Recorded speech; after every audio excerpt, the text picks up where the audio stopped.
৩৭তম বর্ষে বরিশা ক্লাব তাদের এবারে থিম শূন্য পৃথিবী।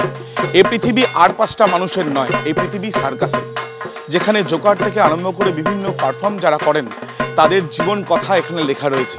একেবারে শুরু থেকে বর্তমান পরিস্থিতি, কিভাবে দিনের পর দিন সার্কাস যারা সেখানে পারফর্ম করেছে বা যারা সেখানে এখনও তাদের জীবন জীবিকা চালায়, তাদের মুখের সামনে হাসি বা মুখে বিভিন্ন রং করে জোকার বেশে তারা মানুষকে হাসাচ্ছেন, কিন্তু অন্তরটা এবং ভেতরে তাদের একের পর এক যে লড়াই এবং হেরে যাবার কাহিনী, সেগুলোও তারা তুলে ধরেছেন। সব মিলিয়ে শারদ আনন্দ 2025-এর রূপকর্থে সেরা বরিশা ক্লাব। নারায়ণ দেবনাথ নামটা শুনলেই এই মনের মধ্যে একটা পুলক জাগে না, আর সেই পুলকটাই জাগছে কুমারটুলি সর্বজনীন মণ্ডপে এসে।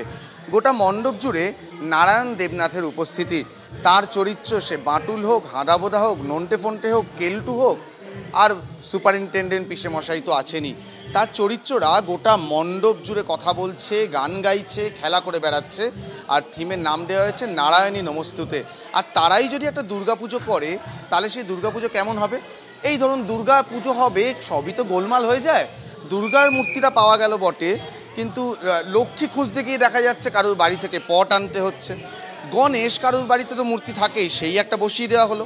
তারপর সরস্বতীর দিকে ওই সবার বাড়িতেই ওই রাজা রবি বর্মা স্টাইলের কোনো না কোনো পেন্টিং তো থাকবেই, সেটা এনে টাঙিয়ে দেওয়া হলো দেওয়ালে। আর কার্তিক তো সহজেই পাওয়া যায়, সেই কার্তিকও বসে গেল। আর সপরিবারে এর গোলমালের পুজো করে ফেললো কুমারটুলি সর্বজনীন।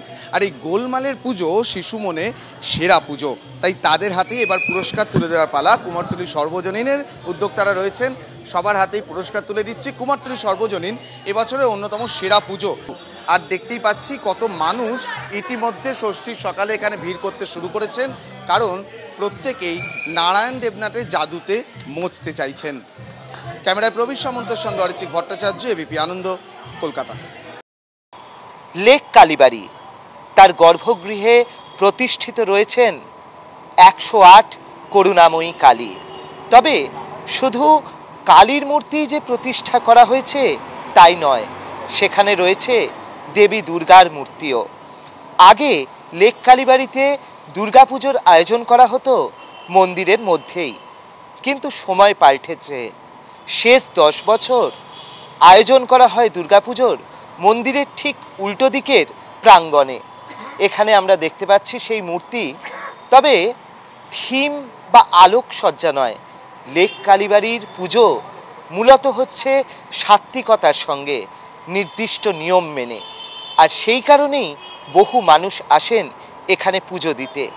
আর সেই কারণেই এবিপি আনন্দের শারদ আনন্দ সম্মান 2025-এর উপাচারে সেরা পুজোর পুরস্কার আমরা তুলে দিচ্ছি লেক কালীবাড়ি কর্তৃপক্ষের হাতে।